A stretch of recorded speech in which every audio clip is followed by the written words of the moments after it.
Well, staying with that story, we're joined from Strasbourg by Fine Gael MEP Regina Doherty. Thank you for taking the time to speak to us on 6-1 this evening. Hello. At the moment, only 1 in 20 people who are ordered to leave the EU actually return to the country they came from. In Ireland, it's even lower. It's about 1 in 20, and that's for last year. How would this proposal change all of that? So the first thing I think that's really significant about it is it's an EU common approach. So every single member state is going to have exactly the same rules, exactly the same obligations, and exactly the same trust with each other with regard to the decisions that we've made. The purpose of it is to make the system fair, but actually make it fast and effective. And what we're trying to do is to relieve the strain on the system, to give people faster decisions. And the following now will become part of the new law if the EU Council and the Commission and the Parliament all agree. First of all, there will be an obligation on every single member state to check for security risks of a person that's applying for asylum, and to do that immediately the person applies for asylum, not to wait until thereafter or further information comes. Probably the most important and significant things is the common returns policy, so that at the moment you must apply for asylum in the country that you land in.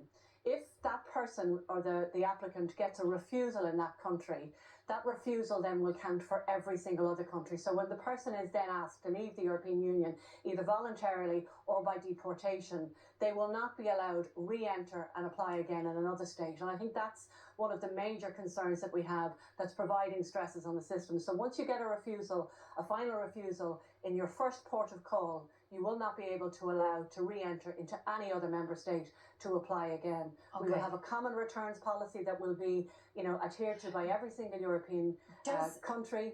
Does that common policy, would that oblige countries like Ireland to set up return hubs, to make arrangements with countries outside of the EU to send people to? No. So first of all, what the common approach is going to do is to allow for the legal possibility for countries to set up arrangements to have return hubs in third countries if they so wish. So there's no obligation to do that. Should Ireland do it? Well, I don't know whether we'll have to see how much this reduces the stress on our services. But can I also just say, in the proposal today, which I think was misrepresented earlier on, you will only be allowed to go to one of those hubs if you've received your final refusal in the country of application. So it's not during the process, it's after you've received your final refusal, after appeals of the country that you've applied for. If you have nowhere else to go, you can apply to go to this return hub. It's not an obligation. It won't be used for families with minors or unaccompanied minors. It'll only be offered to people who have nowhere else to go. Is it something that you support? Because Amnesty International has said it's a new low for Europe. I don't think so. I think the way they've described it, if that was true, wouldn't be acceptable to most people. The way the proposal is written today is that only, first of all, it gives a legal possibility for countries to do it, but only for use where somebody has gone through the whole process and been refused, appeal, and the refusal has been upheld and they have nowhere else to go. Like in the first instance, what we want to do is to allow people to voluntarily leave. If they don't voluntarily leave, they will be forcefully left, asked to leave or made leave. But in the event of them having nowhere else to go, this is an option for countries to set up return hubs in third countries to provide accommodation for those people in those third countries. There's no legal obligation.